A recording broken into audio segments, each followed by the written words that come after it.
కేంద్ర కేబినెట్ కీలక నిర్ణయాలు తీసుకుంది. రైతులు, రైల్వేలు, పరిశ్రమలకు భారీ ఊతమిచ్చింది. అన్నదాతలకు ఆర్థిక భరోసా కల్పిస్తూ పంటల మద్దతు ధరలకు నిధులు కేటాయించింది.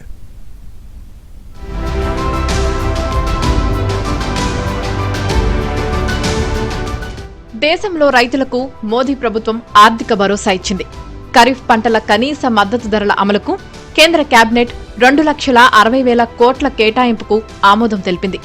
వరి సాధారణ రకానికి 2,441 రూపాయలు, వరి గ్రేడ్ ఏకు 2,461, హైబ్రిడ్ జొన్నలకు 4,023, మల్దండి జొన్నలు 4,073, సజ్జలు 2,900, రాగులు 525, మొక్కజొన్న 2,410, కందులు 8,450, పెసర్లు 8,780, మినుములు 8,200, పత్తి మధ్య రకం 8,267, కాటన్ లాంగ్ రకం 8,667, వేరుశెనగ 7,517, పొద్దుతిరుగుడు 8,343, సోయాబీన్ 5,708, నువ్వులు 10,346, ఒడిశలకు 10,052 రూపాయలను పెంచింది.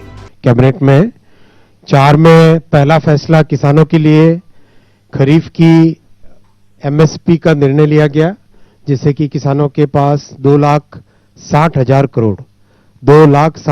करोड़ रुपए किसानों के पास जाएंगे। दूसरा, आत्मनिर्भर बनने के लिए क्या क्या फैसले लेने चाहिए, सारे हमें लेने हैं। उसी कड़ी में आज कोल गैसिफिकेशन का बड़ा फैसला लिया गया। तीसरा, धोलेरा में बहुत बड़ा एक इंडस्ट्रियल हब बन रहा है, जिसमें भारत का पहला सेमीकंडक्टर प्लांट भी लग रहा है।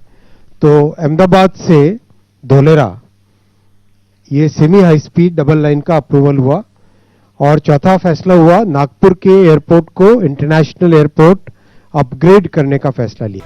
దేశంలో బొగ్గు వినియోగాన్ని ఆధునీకరించేందుకు కోల్ గ్యాసిఫికేషన్ ప్రాజెక్టులకు 37,500 కోట్ల కేటాయింపుకు కేబినెట్ ఆమోదం తెలిపింది.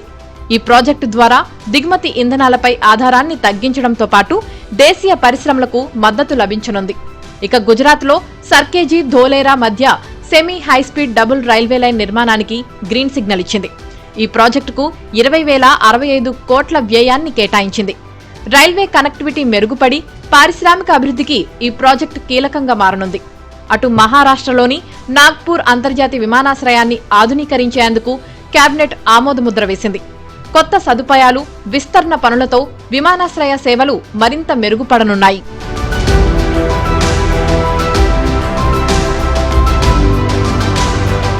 కేబినెట్ నిర్ణయాలతో వ్యవసాయం, రైల్వేలు, ఇంధన రంగం, విమానయాన రంగాలకు భారీ ప్రోత్సాహకం లభించనుంది.